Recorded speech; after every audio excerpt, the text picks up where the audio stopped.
திருமந்திரம் குழுவில் உள்ள அன்பர்களுக்கு ஆன்மீகம் சம்பந்தமான விஷயங்களையும் ஜோதிடம் சம்பந்தமான விஷயங்களையும் வாழ்வியல் சம்பந்தமான விஷயங்களையும் அவ்வப்பொழுது எது தேவையோ அதை சொல்லிட்டு வரோம்.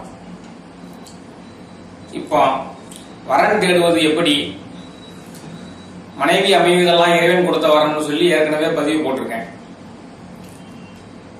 அதுல இன்னாருக்கு இன்னார் என்று நிச்சயிக்கப்பட்ட துணையை எப்படி நாம் தேர்ந்தெடுப்பது, ஜாதக ரீதியாக என்ன அம்சம் இருக்கிறது, எப்படி தேர்ந்தெடுக்க வேண்டும் என்றெல்லாம் சொல்லி இருக்கிறோம். அதுக்கு பிறகு திருமண வாழ்வில் இணைந்த பிறகு அவர்கள் காலத்தை வென்று கருத்தொருமித்து வாழ்வதற்கு என்ன செய்ய வேண்டும் என்றுதான் நீ சிந்திக்க போகிறோம். ஏனென்றால் சில சமயங்களில் நாம் படிக்கக்கூடிய செய்திகளும் பார்க்கக்கூடிய செய்திகளும் திருமண முறிவு காரணமாக விவாகரத்து பெறுவர்களுடைய எண்ணிக்கை தினந்தோறும் சமூக வலைத்தளங்கள் வந்து வண்ணம் இருக்கிறது. பழைய காலங்களில் எல்லாம் பார்த்தீர்களே ஆனால் மனமுறிவினால் விவாகரத்து பெறுவர்கள் எண்ணிக்கை விரல் விட்டு எண்ணக்கூடியதாக இருக்கும். இன்று அப்படி இல்லை. அந்த செட்டிலிங் பீரியட் முடிகிறதுக்குள்ளேயே சில பேர் விவாகரத்துக்கு போயிடுறாங்க. அப்போ திருமணத்தை பற்றிய சரிதான புரிதல் இல்லையா இந்த இளைய சமுதாயத்துக்கு அப்படின்னு ஒரு பயம் ஏற்படுது.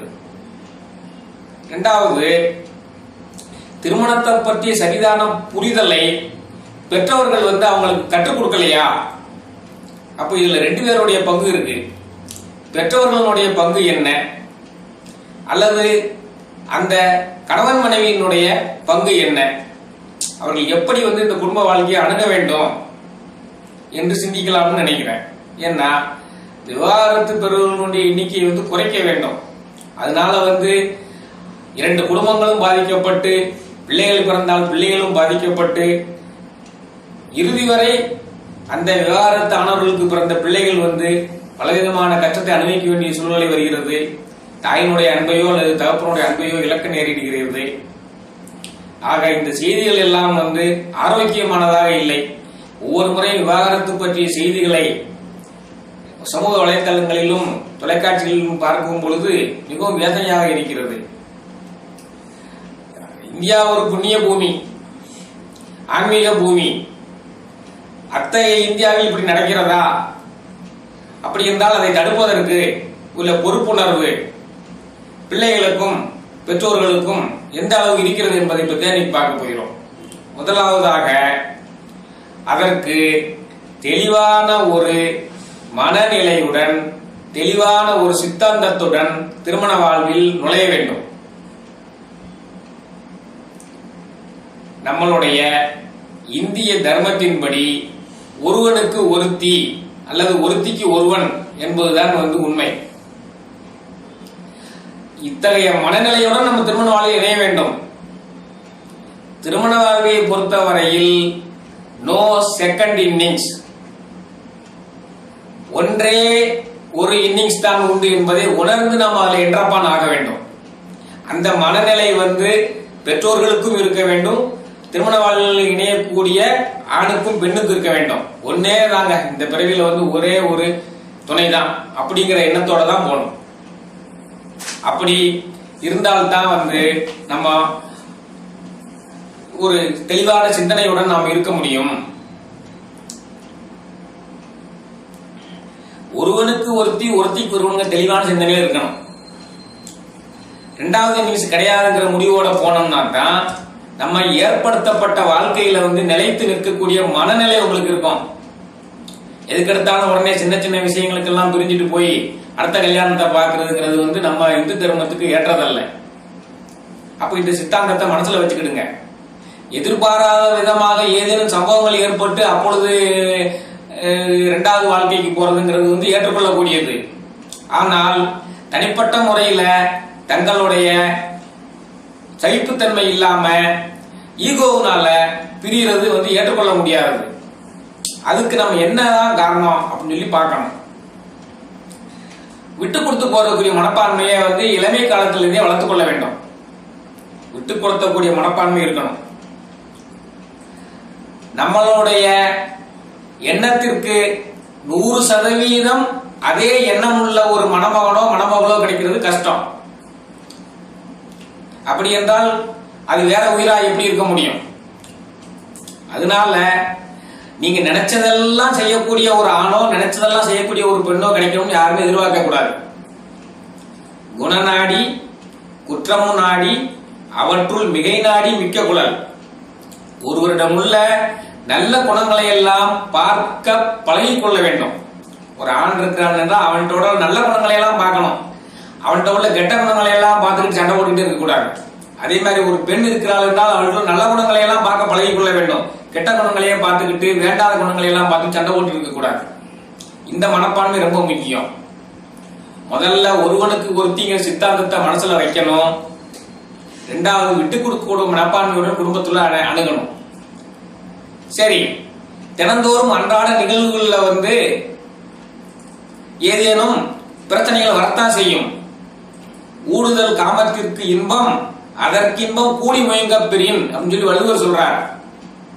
ஊடுதல் காமத்திற்கு இன்பம் அதற்கின்பம் கூடி முயங்க பெரியன். கணவன் மனைவிக்கு இடையே வரக்கூடிய ஊடல் காமத்திற்கு அதிகமாக இன்பம் சேர்க்கக்கூடியது. அதன் பின்னால் சேர்க்கக்கூடியது அதோட இன்பமானது. அதனால ஊடல் வரத்தான் செய்யும். அந்த ஊடலையே பெரிதாக்கி மணமகன் வீட்டார் ஒரு பக்கமும் மணமகள் வீட்டார் ஒரு பக்கம் நின்று கொண்டு பட்டிமன்றம் மாதிரி நீயா நானா என்று போட்டி போடக்கூடாது. அந்த குறிப்பிட்ட விஷயத்தில் யாருடைய நிலைப்பாடு சரி யாருடைய நிலைப்பாட்டு தவறு என்று பார்த்து சரியான நிலைப்பாட்டில் உள்ளவர்களுடைய கருத்துக்களை ஏற்றுக்கொள்ள பழக வேண்டும். நல்லா தெரிஞ்சுக்கிடுங்க. இப்படியெல்லாம் வாழ்ந்துகிட்டு இருந்தோம்னா நம்ம இந்த மனமுறிவை தடுக்கலாம். அதுக்காக தான் இந்த சிந்தனை, இந்த என்னுடைய பதிவு அதுக்கு தான். அதிகமான மனமுறிவு வருதுன்னா நம்ம இந்து தர்மத்தை சரியாக பின்பற்றலைன்னு தான் அர்த்தம். இணைக்கரம் பற்றிய வைகல்வாய் இந்த இப்பிறவியில் இன்னொரு மாதரை சிந்தையாலும் தொடேன் என்ற செவ்வரம் தந்த வார்த்தை திருச்செவி சாற்றுவாய் அப்படின்னு சீதா பிராட்டி அனுமான்கிட்ட போய் ராமனுடைய நினைவுகளை பூரா நான் ஞாபகம் வச்சுக்க ராமன்கிட்ட சொல்லுன்னு சொல்றாரு. ராமன் என்ன செஞ்சாரு? கல்யாணம் ஆகும்போது இந்த பிறவில நான் இன்னொரு பெண்ணை மனசாலோட தொடமாட்டேன்னு சொன்னாரு. அப்படிப்பட்ட தர்மம் தான் நம்மளுடைய இந்து தர்மம். நம்ம அதைத்தான் பின்பற்ற வேண்டும். சின்ன சின்ன பிணக்குகளுக்காக வேண்டி சண்டை போட்டுக்கொண்டு உடனே மனமுறிவுக்கு போகக்கூடாது. அடுத்த வாழ்க்கையை நோக்கி போகக்கூடாது. எதிர்பாராத காரணங்களால் நடக்கக்கூடிய நிகழ்வுகளுக்கு நான் இதை கொண்டு வரல. நீங்க சின்ன சின்ன விஷயங்களுக்கெல்லாம் சண்டை வருது. இப்பெல்லாம் அதை பெற்றோர்கள் தான் தங்களுடைய மேற்பார்வையில அவங்களுக்கு புரிய வைக்கணும். ஒவ்வொரு இளம் தம்பதிகளுக்குமே செட்டிலிங் பீரியடு சில மாசங்களோ சில வருடங்களோ ஆகும். சில பேர் வாழ்க்கையை புரிந்து கொள்வதற்கு 6 மாசங்கள் ஆகும். சில பேர் வாழ்க்கையை புரிந்து கொள்வதற்கு 1 வருஷம் ஆகும். சில பேருக்கு 2 வருஷங்கள் ஆகும். அது வரைக்கும் கூட காத்திராமல் உடனே குடும்ப நல கோர்ட்டுகளுக்கு போய் உடனே விவாகரத்துக்கு போகக்கூடாதுங்கிறதுக்காக தான் இந்த பதிவு. ஒருவனுக்கு ஒருத்திங்கிறத ஏற்றுக்கொள்ளுங்க. விட்டு கொடுக்கக்கூடிய பழகுங்க. பழகி ஆயிடாச்சுன்னா உங்களுக்கு இந்த மனமுறிவு பத்தி எண்ணமே வராது. பிறகு ஆண்களுக்குள்ள பொறுப்பு என்ன, பெண்களுக்குள்ள பொறுப்பு என்ன, இது ரொம்ப முக்கியமானது. ஆண்களுக்கு மது மாது புகைப்பழக்கம் இல்லாம இருக்கணும். அது ரொம்ப முக்கியம். இந்த மாதிரி குணங்கள் இருந்ததுன்னா எந்த பெண்ணும் இணைந்து வாழ முடியாது. அப்போ நீங்க மது மாது புகைப்பழக்கங்களை விட வேண்டும். ஆண்கள் பிள்ளைகளுக்குரிய பொறுப்புணர்ச்சிக்காக வேண்டி இதை சொல்றேன். பிரண்மனை நோக்கா பேராண்மை சான்றோருக்கு அரணன்றோ ஆன்றவளுக்குன்னு வள்ளுவர் சொல்றார். பிரண்மனை நோக்காததான் பேர் ஆண்மைங்கிறார். ஒருத்த ஆண்மகன்னா இளவட்ட கல்ல தூக்குறதுல உள்ள ஆண்மையை நிரூபிக்க வேண்டியது இல்லை. அவன் தன் மனைவியை தவிர மற்ற பெண்களை பார்க்காமல் இருக்க வேண்டும். பார்த்தாலும் சகோதரியாக பார்க்க வேண்டும். அவன் தான் பேராண்மையுடையவன். அந்த மாதிரி வாழ பழகுங்கள். மது பழக்கத்தை விடுங்கள். புகைப்பழக்கத்தை விடுங்கள். இந்த பழக்கங்களை எல்லாம் விட்டு போயிட்டா வீட்டுல சண்டைகளே வராது. ஆண்கள் செய்ய வேண்டியது. பெண்கள் செய்ய வேண்டியது என்ன? பழங்காலத்துல சொல்லி வச்சிருக்காங்க. அதை பூராமே நம்ம தவறு, அது பூரா நமக்கு இந்த காலத்துக்கு ஏற்றவில்லைன்னு ஒதுக்கி விடக்கூடாது. அச்சம் மடம் நாணம் பயிர்ப்பு 4 குணங்களை பெண்களுக்கு ஒழிச்சிருக்காங்க. அச்சப்பட வேண்டிய விஷயங்களுக்கு அச்சப்படணும்.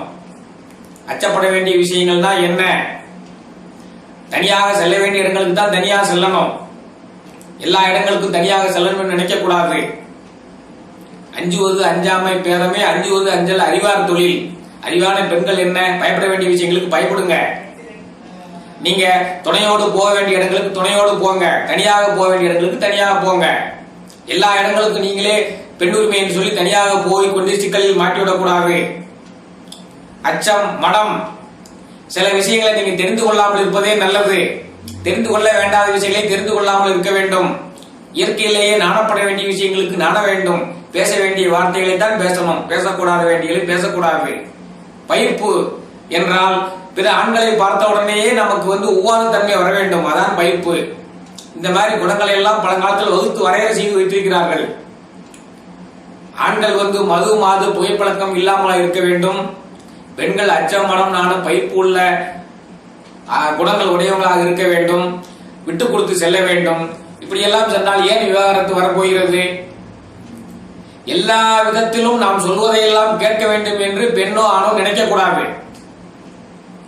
அப்படிப்பட்ட சூழ்நிலை வரும் பொழுது யாரேனும் ஒருவர் பொறுத்து போக வேண்டும். அப்படி போகக்கூடிய சூழ்நிலை வந்தால் மனமுறிவு ஏற்படாது. இதற்குத்தான் ஒரு பாடல் வைத்திருக்கிறார்கள். பொறுமையிலே பூமகளாய், கொண்ட பேரளவில் திருமகளாய், பசியில் அமுதளிக்கும் அன்னையாய், அறிவை உரைப்பதில் அமைச்சனாய், ஊழியத்தில் பணிப்பெண்ணாய், காதல் அரவணைப்பில் கணுகையுமாய் இருப்பவள் எவ்வளோ அவளே உளமார்ந்த குலமகளாம். இந்த மாதிரி எல்லாம் வாழ பழகிக் கொள்ளுங்கள். கணவனுக்கு எல்லாமுமாக இருங்கள். நீங்கள் கணவன் மனைவிக்கு எல்லாமுமாக இருங்கள். இரண்டாவது இன்னிங்ஸ் என்பது கிடையாது என்பதை மனதில் வைத்துக் கொண்டு இல்லறத்தில் நுழையுங்கள். ஒருவனுக்கு ஒருத்தி, ஒருத்திக்கு ஒருவன். விட்டு கொடுத்து போங்கள். வீண் ஈகோவிற்காக வேண்டி மணமகன் வீட்டார் ஒரு பக்கம், மணமகள் வீட்டார் ஒரு பக்கம் என்று சண்டை போடாதீர்கள். பிள்ளைகளுடைய எதிர்காலத்தை கண்டு இணைந்திருங்கள். இதெல்லாம் முக்கியம். ஆண்கள் மது மாது புகைப்பழம் இல்லாதவர்களாக இருங்கள். இது எந்த பெண்களுக்குமே பிடிக்காத ஒரு குணம். அதே மாதிரி பெண்கள் அச்சமடம் நாணம் பயிர்ப்புள்ளவர்களாக இருங்கள். எந்த விஷயத்தில் உங்களுக்கு விவாதங்கள் வந்தாலும் யார் பக்கத்தில் நியாயம் இருக்கிறதோ அவர் சொல்வதை மற்றவர்கள் கேட்டு வாழ பழகுங்கள். பெற்றோர்களும் அதே மாதிரி அறிவுரை வழங்குங்கள். இந்த மாதிரி எல்லாம் வாழ்ந்தால் திருமணம் மனமுறிவை தடுக்கலாம். திருமண மனமுறிவை தடுப்பது ஆண் பெண் இருவர் கையிலும் அவர்கள் வழிநடத்தக்கூடிய பெற்றோர்கள் கையிலும் இருப்பது என்பதுதான் உண்மை. முடிந்த அளவு நாம் இந்து தர்மத்தை கட்டி காப்போம். ஒருவனுக்கு ஒருத்தி என்ற மரபில் வாழ பழகுவோம். நாம் இந்திய தாம்பத்தியத்திற்கு பெருமை சேர்ப்போம் என்று சொல்லி இந்த உரையை நிறைவு செய்கிறேன். நன்றி, வணக்கம்.